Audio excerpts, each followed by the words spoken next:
Bonjour à tous, nous sommes de retour dans notre vidéo concernant le langage Go. Donc ici nous allons parler des opérateurs. On va commencer par parler des opérateurs arithmétiques qui sont probablement les opérateurs les plus connus. Donc vous avez l'addition, la soustraction, la division, la multiplication et l'opérateur de reste qu'on appelle le modulo qui permet simplement de calculer le reste d'une division. Ça on verra juste après. Ensuite, vous avez les opérateurs relationnels qui vont tester les relations justement entre deux opérandes. Donc, les opérandes, ça peut être des variables, ça peut être A et B par exemple. Donc ici, vous avez l'égalité, la différence, vous avez inférieur, inférieur, égal, super, super, égal, que vous avez probablement déjà rencontré au collège. Alors, je ne parle pas évidemment des deux premiers, mais je parle des quatre derniers. Et ensuite, nous avons les opérateurs logiques qui permettent justement de tester une logique entre deux opérandes, tout simplement. Donc on verra dans VS Code à quoi cela correspond.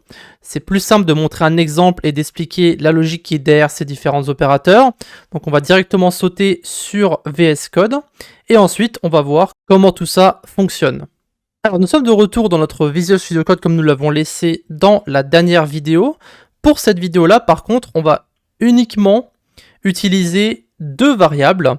C'est bien plus que suffisant pour tester nos différents opérateurs. Donc je vais créer X et Y. Donc tous les deux seront d'abord initialisés en tant que type int, et ensuite on va les utiliser dans notre code. Donc on va mettre X égale 15 par exemple, et Y égale 15. Et on va faire notre première opération, donc X plus Y. Alors, ici je rappelle que nous allons tester les opérateurs arithmétiques pour commencer. Donc les opérateurs arithmétiques, c'est addition, soustraction, division, multiplication, etc., etc. Donc logiquement, si vous savez faire des additions, vous allez savoir le résultat de notre addition, donc la somme.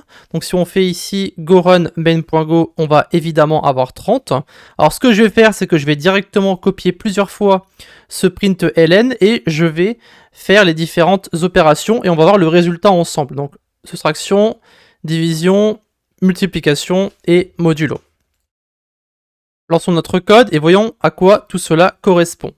Donc je vais mettre ça en grand et on va regarder ensemble. Alors, on a 30, 0, 1, 225 et 0.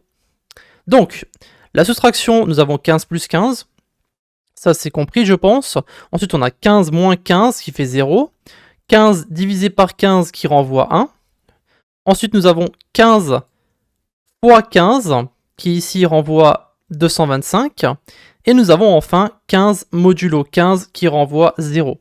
Donc, comme je vous l'avais dit, lorsque vous faites un modulo de quelque chose, ça renvoie en fait le reste de la division. Donc prenez par exemple notre division que nous avons juste au-dessus, 15 divisé par 15, ça renvoie bien 1 et il reste 0. D'accord ? Pour ceux qui ont déjà posé des divisions dans leur vie, vous avez la réponse à votre division et ensuite, lorsque vous faites votre division étape par étape, vous avez un reste à la fin.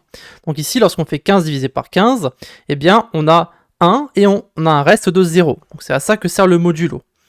Par contre, si par exemple on fait 7 divisé par 3, donc si je fais ici 7 et 3, et que je relance mon code, alors tous les résultats vont être différents, mais si vous prenez le modulo ici, vous pouvez voir que vous avez 1. D'accord ? Parce que 7 modulo 3, vous avez la division qui est donc 7 divisé par 3 qui va renvoyer 2, quelque chose, et sauf que ici, le modulo va uniquement faire la division et renvoyer le reste. Donc vous avez d'abord 7 divisé par 3 qui est fait à l'intérieur, et s'il y a un reste, eh bien c'est ça qui est renvoyé par le modulo. Donc ici, 7 modulo 3 renvoie 1 parce que la division de 7 par 3 a un reste de 1. D'accord ? Voilà, juste pour expliquer le modulo pour ceux qui n'avaient pas encore compris ce que c'était. On va maintenant passer aux opérateurs relationnels. Donc on va en fait tester les relations entre deux opérandes. Ici ça sera X et Y. Donc on va commencer par faire un copier-coller de tout ça. Je vais le mettre en bas. Et on va les mettre tous ensemble. Voilà, donc je vais mettre ça ici. Et après on va tous les mettre un par un. Donc on va mettre ici le point d'exclamation. Ça sera inférieur, inférieur égal. Supérieur, supérieur égal.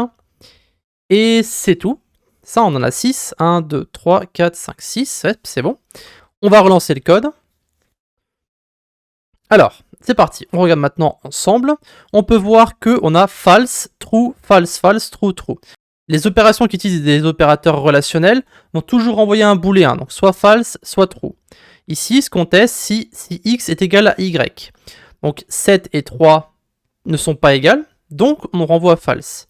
Ici, est-ce que x est différent de y? On regarde, 7 est bien différent de 3, donc ça renvoie true. Est-ce que x est inférieur à y? Non, x est bien supérieur parce que x est 7 et y est 3. Donc inférieur ou inférieur à égal renvoie false dans les deux cas. Et enfin, le supérieur ou le supérieur à égal renvoie bien true parce que 7 est bien supérieur à 3 et aussi supérieur ou égal à 3. Ici, si on revient sur nos valeurs par défaut, donc on met 15 et qu'on relance notre code, vous allez voir qu'on va avoir true, false, false, true, false, true. Alors, ici, le égal est maintenant true. Le différent de est false.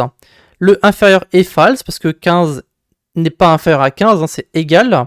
Donc ça renvoie false. Par contre, le inférieur ou égal renvoie bien true parce que 15 est bien égal à 15.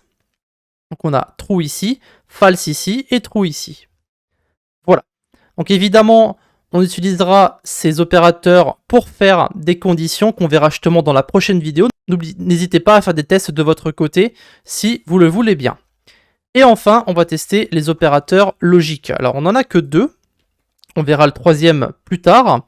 Mais ici, on a le et logique et le ou logique. Donc, le but de ces opérateurs, c'est simplement de tester plusieurs relations. Donc, par exemple, si je mets ici x qui est égal à y que je sais qui est true, mais si je mets un et logique ici, et que je mets x différent de y, vous allez voir que lorsque je vais lancer mon code, on va relancer, et vous pouvez voir ici que vous avez false qui est renvoyé. Alors pourquoi est-ce que c'est le cas? Parce que dans notre petit print ici, ça va tester la première opération, donc avec le égal, donc x égale y, ça c'est true, et vous avez ensuite la deuxième, qui est ici x est différent de y, qui est false. Pour que cette opération soit true, lorsque vous avez un et logique, il faut que les deux soient true. Donc pour que un et renvoie true, il faut que en fait les deux soient true, donc true et true. Si vous avez autre chose que true et true, ça renvoie false. D'accord? Donc si vous avez par exemple true et false comme c'est le cas ici, ça renvoie bien false. Et si vous avez autre chose comme false et true par exemple, eh bien ça renvoie aussi false. Par contre, si on utilise la même chose, mais au lieu d'utiliser le et logique, on va utiliser le ou logique, donc les doubles barres, vous allez voir ici que nous avons bien true ou false. Eh bien tant que vous avez une des deux opérations qui renvoie true, ici ça va renvoyer true. Donc si on reteste encore une fois, vous pouvez voir qu'ici on a bien true parce qu'il y en a un des deux qui est true. Et peu importe dans quel sens on les met, hein, si on met celui-là en premier par exemple, comme ceci.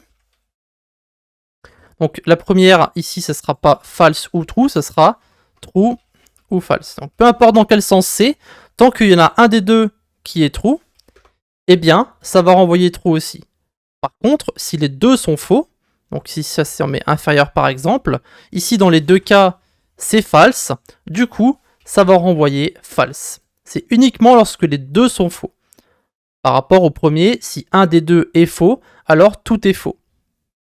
Voilà, donc ça on va l'utiliser énormément dans les prochaines vidéos en ce qui concerne les conditions, les boucles. Donc si vous ne comprenez pas le principe de ces deux opérateurs ou des opérateurs relationnels, c'est très important que vous regardiez la vidéo plusieurs fois pour bien comprendre le principe. Et n'hésitez pas à faire des tests de votre côté en changeant la valeur de nos différentes variables.